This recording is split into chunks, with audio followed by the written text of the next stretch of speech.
Sekendita Krade, all the way down through Accra, Gamashi, all the way to Senegal. This is our hero for today. And I'm talking about the great Ayi Kwei Armah. He's the one we're talking about today. Are you ready for the class?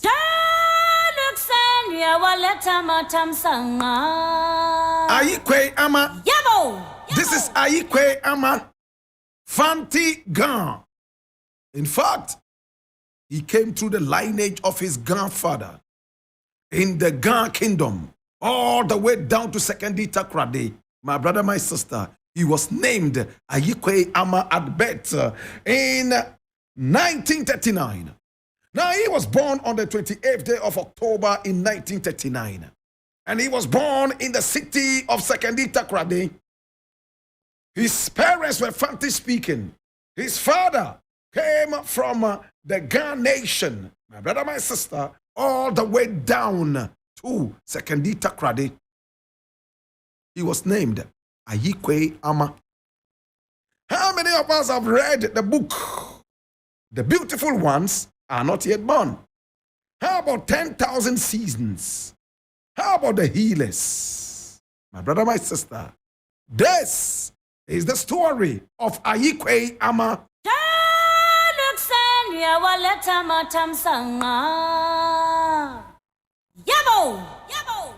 Ayi Kwei Armah started school in Sekendita Krade.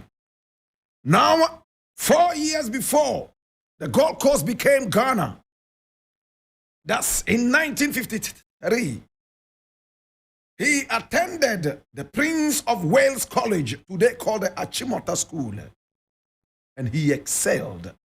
He spent 5 years in there, finished his O-level, and won a scholarship to study in the United States, where he was between 1959 and 1963. He attended the Gordon School in Gordon, Massachusetts, my brother, my sister. And then he also went to Harvard University. Oh my God, have mercy. The little Fanti Ghan boy, coming all the way from Sekendita Krade, making his journey all the way through Gamashi, the Ghan nation of Accra. My brother, my sister, he found himself at Harvard, and he spoke English with such dexterity and fluidity and such cohesion. My brother, my sister, like a painter takes his time to paint a piece of a picture that is so dear to his heart.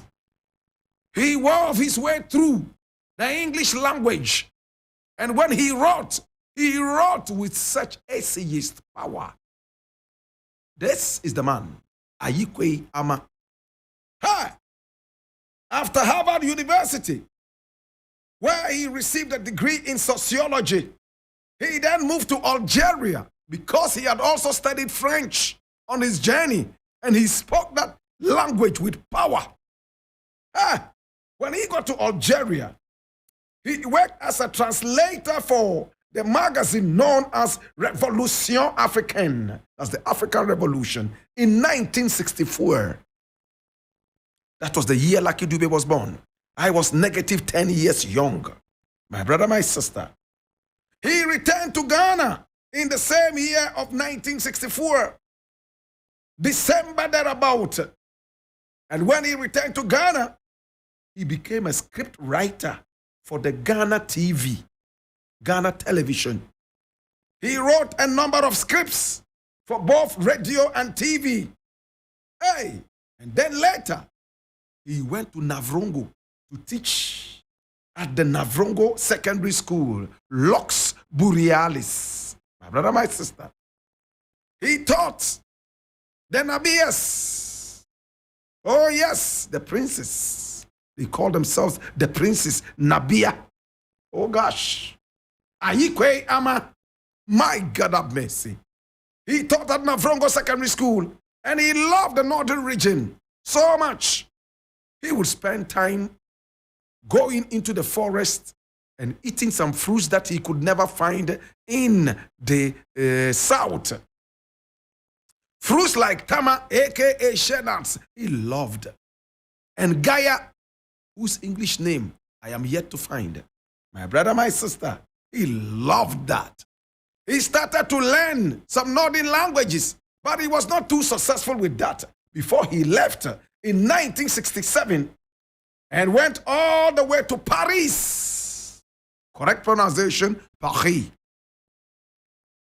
In 1967, all the way to the next year, 1968, he was the editor of Jeune Afrique, the biggest magazine in Paris at the time. He was the editor. Oh gosh. Jeune Afrique, the biggest black magazine in Paris. 1968, he decided to leave. And he left Paris and went to study at the Columbia University, obtaining a Master of Fine Arts in creative writing. And then in the early 70s, he worked as a teacher in East Africa at the College of National Education, Changwamb. He also moved to Tanzania and then to the National University of Lesotho. He taught in all these universities, such a journeyman, the Fulani of an academician. My God, moving from one part to the other. I love this man. Listen to this. He subsequently taught at the University of Massachusetts, the city, the state, where he grabbed a degree.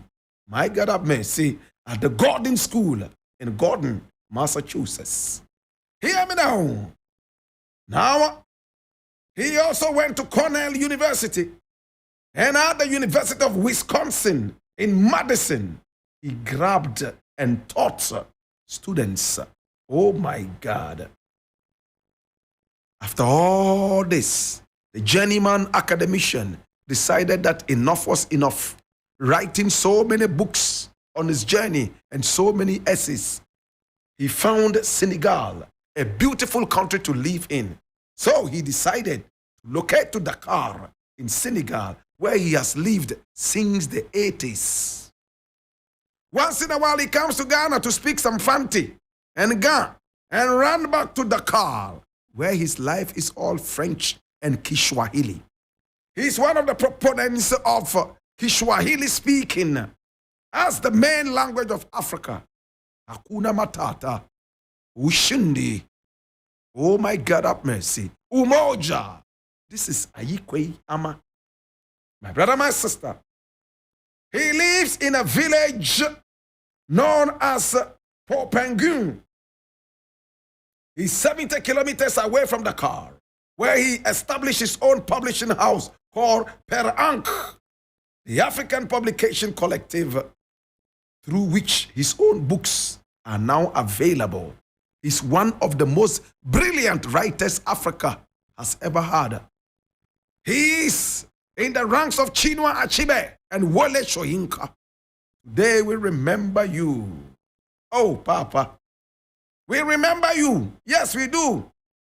He also wrote in 1972 the book known as Why Are We So Blessed? And it was largely in an American university and focused on student life. My brother, my sister, this is a powerful book. He also wrote about slavery in 2000 Seasons. Oh my God. So knowledgeable. Hey. He comes from the generation of writers such as Chinua Achebe and Wole Soyinka. And he's still alive at the age of 84. My brother, my sister, this is the story of Wole Soyinka. This is a wonderful writer. I beg your pardon, Ayi Kwei Armah. Ayi Kwei Armah. I love this man. Presently at 84, he does not seem to be stopping, though once in a while he falls asleep whilst writing.